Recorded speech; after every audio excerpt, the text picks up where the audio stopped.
जिस व्यक्ति ने कभी गलती नहीं की उसने कभी कुछ नया करने की कोशिश नहीं की। ऐसा कहना है विश्व के सुप्रसिद्ध वैज्ञानिक और भौतिक शास्त्री अल्बर्ट आइंस्टाइन का। एक ऐसे वैज्ञानिक जो खुद में ही एक विज्ञान की शाखा हैं। आज उनके सिद्धांतों की वजह से हम समय यात्रा के बारे में सोच सकते हैं। उन्होंने बताया कि गुरुत्वाकर्षण कैसे काम करता है और गुरुत्वाकर्षण समय पर क्या असर डालता है, यदि हम लाइट की गति से चलें तो क्या होगा, और कई ऐसे सिद्धांत जिन्होंने भौतिक विज्ञान में भूचाल ला दिया। अल्बर्ट आइंस्टाइन ने अपने जीवन में बहुत से आविष्कार किए। कुछ आविष्कारों के लिए अल्बर्ट आइंस्टाइन का नाम इतिहास के पन्नों में दर्ज हो गया। वे एक सफल और बहुत ही बुद्धिमान वैज्ञानिक थे।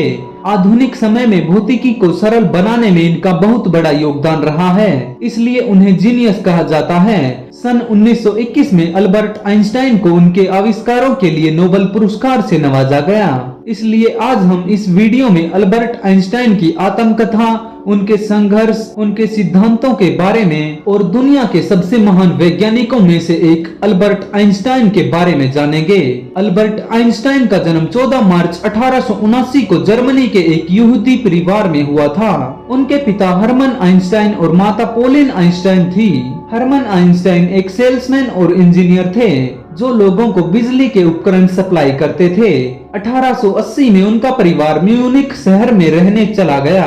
वहां सेटल होकर हरमन आइंस्टाइन और अल्बर्ट के अंकल जैकोब आइंस्टाइन ने एक नई कंपनी की स्थापना की जो डायरेक्ट करंट के बिजली उपकरण बनाती थी। अल्बर्ट के जन्म के करीबन 2 साल बाद अल्बर्ट की बहन का जन्म हुआ, जिसका नाम उनके माता पिता ने माजा रखा। अपनी छोटी बहन को पाकर उसकी खुशी का कोई ठिकाना न रहा। अल्बर्ट हर सामान्य बच्चों से अलग थे क्योंकि उनका सर सामान्य बच्चों से काफी बड़ा था और उन्हें बोलने में भी काफी कठिनाई होती थी।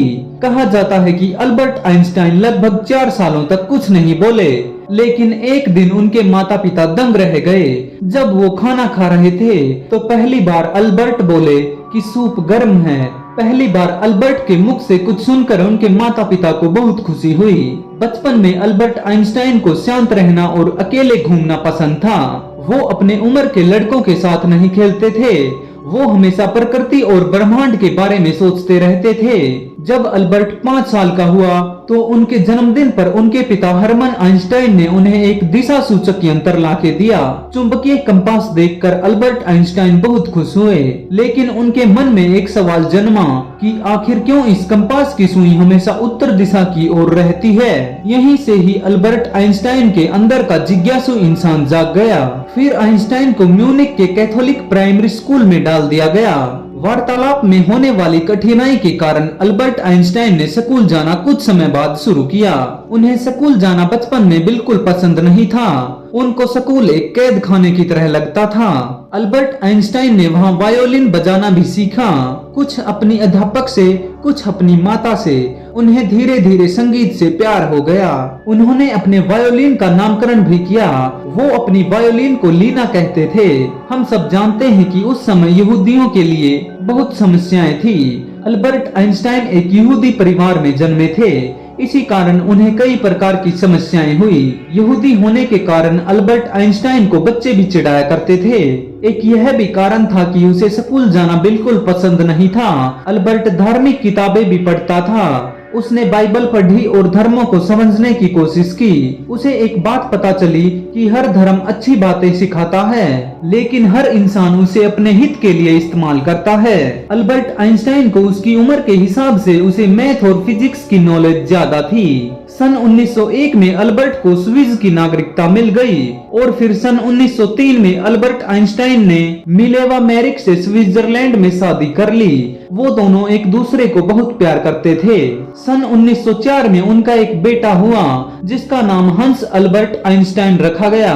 अपनी कड़ी मेहनत से उन्होंने 30 अप्रैल 1905 में यूनिवर्सिटी ऑफ जूरिच से पीएचडी की डिग्री हासिल की। इसी साल अल्बर्ट आइंस्टाइन ने 4 अभूतपूर्व रिसर्च पेपर्स को प्रकाशित किया। Photoelectric effect, Brownian motion, special theory of relativity और the equivalence of mass and energy. ये ऐसे सिद्धांत थे जिन्होंने हमारी सोच को पूरी तरह बदल कर रख दिया। ये सिद्धांत उन्होंने केवल 26 साल की उम्र में दे दिए थे। सन 1910 में अल्बर्ट के दूसरे बेटे का जन्म हुआ जिसका नाम एडवर्ड आइंस्टाइन रखा गया। हालांकि एडवर्ड की 20 साल की उम्र में ही मृत्यु हो जाती है। अल्बर्ट की पत्नी मिलेवा ने भी अल्बर्ट के रिसर्च पेपर तैयार करने में काफी सहायता की थी, लेकिन अल्बर्ट आइंस्टाइन ने जब रिसर्च पेपर्स को प्रकाशित किया तो उनमें मिलेवा अमेरिका का नाम नहीं था, जिसके कारण वो बहुत चिड़चिड़ी हो गई थी और अन्य भी कारण थे। इसी के लिए वो दोनों 1914 में एक दूसरे से अलग हो गए। 5 साल बाद सन 1919 में दोनों ने तलाक ले लिया। तलाक के बाद अल्बर्ट आइंस्टाइन ने अपनी दूसरी जीवन संगनी चुनी, जिसका नाम एल्सा था। उन्होंने एल्सा से शादी कर ली। सन 1922 में उन्हें विश्व के सबसे बड़े पुरस्कार नोबेल प्राइज से सम्मानित किया गया। जब अल्बर्ट आइंस्टाइन वापस जर्मनी आए तो सन 1933 तक हिटलर जर्मनी में बहुत ताकतवर हो चुका था। उसने यहूदियों को सरकारी नौकरियों से निकालना और उन्हें मारना शुरू कर दिया था। इसी कारण अल्बर्ट आइंस्टाइन ने जर्मनी को छोड़ने का निर्णय लिया। अल्बर्ट आइंस्टाइन और एल्सा फिर यूएसए आ गए और अल्बर्ट आइंस्टाइन ने वहां पर प्रोफेसर के रूप में कार्य किया। फिर 7 साल बाद उन्हें यूएसए की नागरिकता मिल गई।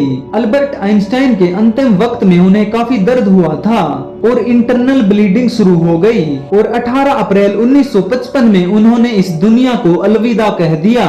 दोस्तों, वीडियो को लाइक और शेयर करें और ऐसे ही इंफॉर्मेटिव वीडियो देखने के लिए इस चैनल को सब्सक्राइब कर लें।